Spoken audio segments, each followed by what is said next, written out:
As families across the United States gather for Thanksgiving, and with other food-filled holidays just around the corner throughout the rest of the world, it's the perfect time to talk about Donald Duck's cooking skills.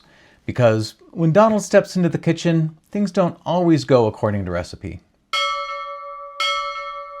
Hi, I'm Dennis, and this is West of Neverland. I've always loved classic Disney animation, and this is where I get to share those stories with you. Today, we're getting into the holiday season, Donald Duck style, with a pair of animated shorts that show Donald at his most ambitious in the kitchen, and his most chaotic at the dinner table. From waffles to wild turkeys, we'll see how Donald's efforts to cook and share his meals with his nephews lead to some of the funniest food fiascos in Disney history. Donald Duck may not have the best track record in the kitchen, but that's never stopped him from trying. And in Chef Donald, released in 1941, he's fully committed. The short opens with Donald happily pasting new recipes into his cookbook using rubber cement. But one page gives him a little hesitation. It's a recipe for roast duck. Roast duck. Roast duck. Oh, yeah. There's no way he's going to entertain that idea. Soon after, a radio program comes on. It's Old Mother Mallard, voiced by longtime character actress Sarah Selby. Are you hungry?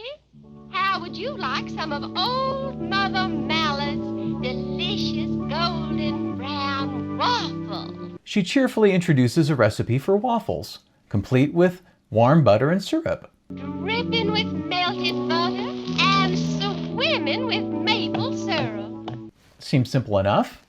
That's all the inspiration Donald needs. He rushes to gather his ingredients, accidentally leaving the bottle of rubber cement on the table with everything else. Then when he gets to the point of the recipe that calls for eggs, he realizes that he's out of them, and so he dashes outside, and we hear a startled hen squawk. Donald returns in a puff of feathers, eggs in hand. I don't really want to know how he actually got those eggs, but we'll move on. The chicken noises, by the way, came from Florence Gill, Disney's go-to chicken voice artist, and the original voice of Clara Cluck.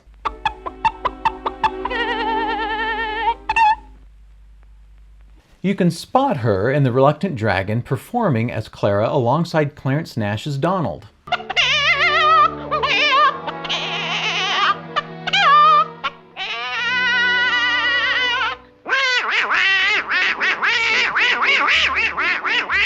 Back in the kitchen, Donald mistakenly grabs the rubber cement instead of baking powder, and from there things unravel pretty fast. The batter develops a strange elasticity and completely refuses to cooperate. It stretches, clings, recoils, and slingshots around the room. Donald wrestles with it like it's alive, trying everything to get it into the waffle iron, but the more he fights it, the worse it gets. By the end of the short, Donald is completely entangled in long, bouncing strands of batter. He looks like a marionette bouncing helplessly to the tune of I've Got No Strings from Pinocchio, which had just been released the year before. There are no strings on me. Then, just when it can't get any worse, he hears Old Mother Mallard's voice over the radio, sweetly assuming he's enjoying his waffles. Did you enjoy your waffle? That's the last straw. In a fit of rage, Donald zooms out of his house and races to the station. We hear the sounds of the studio being torn apart live over the airwaves. Old Mother Mallard wishes you all a pleasant... Chef Donald was directed by Jack King and written by Carl Barks and Jack Hanna. Barks had been writing Donald Duck cartoons since 1937, and this short is a great example of his skill for turning everyday situations into escalating catastrophes. Jack Hanna would go on to direct the majority of Donald Duck's shorts through the 1940s and 50s. Clarence Nash, as always, provides Donald's voice, and in this short, he's the only on-screen character, unless you count the dough that seems to have a life of its own. This makes it a perfect character study in Donald's frustration, timing, and situation escalation. Contemporary reviews praised Chef Donald for its humor and animation. The November 12, 1941 issue of The Exhibitor wrote, "Donald is the chef, mixing recipes, and when rubber cement gets mixed into things, the waffles become rubberized. This is a funny entrant. Excellent. And if you've ever wondered how this short shows up outside of the US, it has some great international titles, and please pardon my pronunciation. I'm a pretty monolingual American. In Sweden, where Donald Duck is even more popular than Mickey, it's known as Kalle Anka grador vaflor, or Donald Duck is baking waffles. In Brazil, it's Donald o Cozinheiro, or Donald the Cook. And in Denmark, where my great-great-grandparents were born, it's Anders on som kok, or Donald as a chef. It's a cooking short with no dinner guests, but that would change a few years later when Donald's nephews show up hungry and a whole turkey is on the line. But before we get to Donald's turkey dinner, it's worth mentioning a time when Donald tried his hand at cooking, this time also breakfast. In 3 for Breakfast, released in 1948 and directed by Jack Hanna, Donald sets aside the waffle iron and goes for something similar, pancakes. But breakfast doesn't stay simple for long. Chip and Dale, who had already been formally introduced a year earlier in the short called Chip and Dale,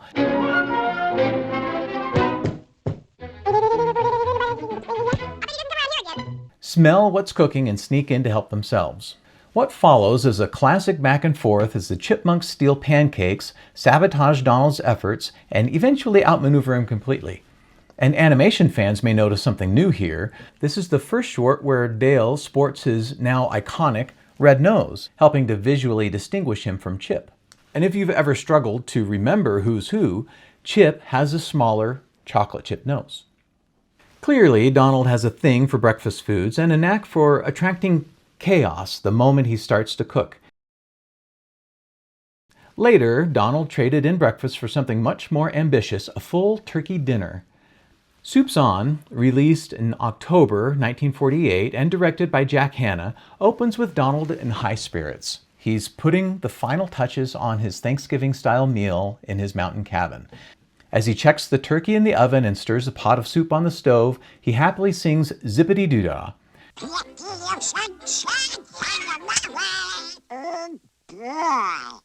That song from Song of the South that had just been released 2 years earlier was still very popular. Zippity-Doo-Dah, zippity-yay. Outside, Huey, Dewey, and Louie are playing Indians, chasing each other through the woods and rolling around in the dirt. Donald rings the dinner triangle to call them in, but the boys stampede through the door like wild animals, plowing over Donald and immediately fighting over the turkey. Through a series of back and forth efforts of Donald trying to get the nephews to behave, even the nephews scheming to get their turkey dinner, Donald ends up chasing them through the mountains in a rage, only to slip on a boulder and fall. This boulder falls down after him, and in a moment of perfect luck, it misses Donald completely. But a tiny pebble lands on his head and knocks him out cold.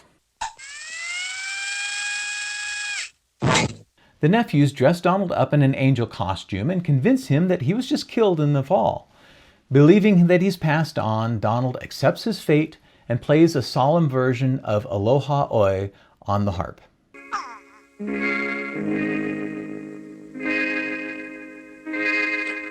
And here's where the short gives us one of its funniest and kind of ironic moments. Donald is a duck, so he should be able to fly, but the nephews have given him fake angel wings and he trusts them completely. After finishing his song, he's accepted his fate and leaps into the sky, only to plummet straight down and crash to the ground. The wings, of course, have totally failed him. Realizing he's been duped again, Donald marches back to the cabin, furious, only to find that the boys have almost finished off the entire dinner. His angelic appearance vanishes in a burst of rage as his devilish temper boils over. The short ends with Donald chasing the nephews off into the wilderness again. As in Chef Donald, food is the catalyst, but here the chaos isn't in the cooking, it's in the effort to sit down and enjoy a friendly family dinner. Is anyone else's Thanksgiving or family dinners anything like this? Let me know in the comments your wildest dinner time stories.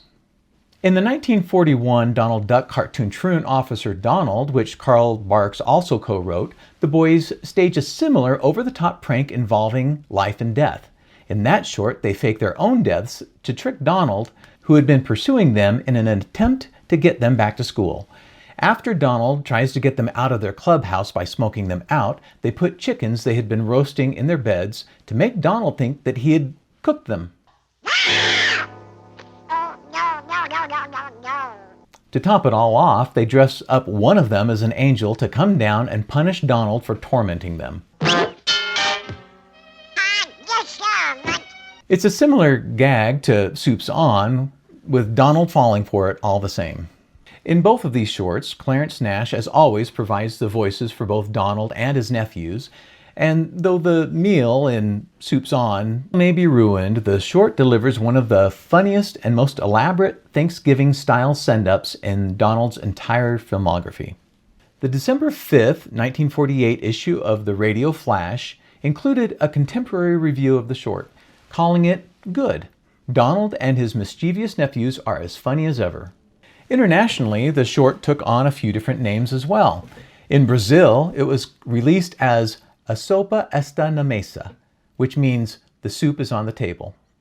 In Italy, it was titled Tutti a tavola, or Everyone to the Table. And in Sweden, the short was called Kalle blir angel, which translates to Donald Duck becomes an angel. Each title highlights a slightly different part of the story, from the meal itself to Donald's angelic transformation. And if you're enjoying this deep dive into Disney history, hit the like button and subscribe. I've got many more stories like this coming your way, so don't miss out. And after all that cartoon chaos, let's end with a comic book, Carl Barks's The Terrible Turkey, published in 1949. At this point, Barks had already helped shape Donald Duck's on-screen personality through story writing on many of the cartoons we've discussed. But in his comic book work, he had full creative control, and that freedom allowed him to push Donald's character into funnier and sometimes more subversive directions. In The Terrible Turkey, Donald is gearing up for Thanksgiving dinner, but when he finds out that the turkey is going to cost 70 cents a pound, he flat out refuses to pay. He decides instead to return to his rugged individualist roots and hunt one down himself. He grabs a wall-mounted musket, which he loads with peas, dresses as a full-blown pilgrim, and stomps out the door to the disbelief of his nephews, who can barely hold in their laughter. From there, it becomes a Thanksgiving odyssey. Donald ventures into a small patch of wilderness near his suburban home, a forest primeval, as the comic jokingly suggests, where the illusion of frontier glory is constantly undercut by modern reality and his nephew's teasing pranks. Of course, things don't go Donald's way. He gets confused, disoriented, and ultimately bags the wrong bird, an eagle. Barks didn't specifically say what kind, but the comic implies that it might be a bald eagle, making the mistake all the more absurd. The American dream, it seems, is elusive and federally protected. The final punchline, in an ironic twist, since the bird he got was inedible, Donald resigns himself to feeding his nephews Thanksgiving dinner at a local diner, which ends up costing him $2.50 a plate. It's a wonderfully layered story, funny on the surface, but also poking at deeper ideas about self-reliance, nostalgia, and the way we mythologize holidays like Thanksgiving. And just like the shorts we've looked at today, it all starts with a simple desire to cook and share a meal, and ends with Donald Duck getting the short end of the stick. Whether it's waffles, turkey, or a hunt for the American dream, Donald Duck has a way of turning every meal into a misadventure.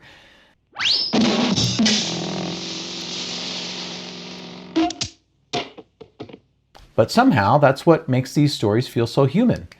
Cooking for family can be chaotic. Sharing a meal isn't always easy, and when things fall apart, all you can do is laugh and try again next year.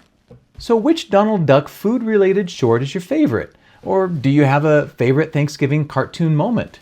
I'd love to hear about it in the comments. And a special thanks to Brinlin on eBay for helping us get this Donald Duck Angel from Soup's On. While this is a sweet Christmas music box that plays the first Noel,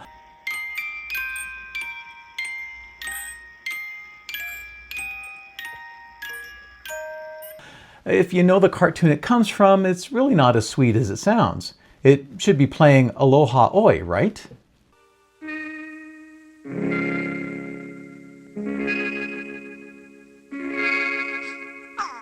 And if you've enjoyed this video, I think you'll really like this one about Donald Duck and how he grew to overshadow Mickey as Disney's biggest star.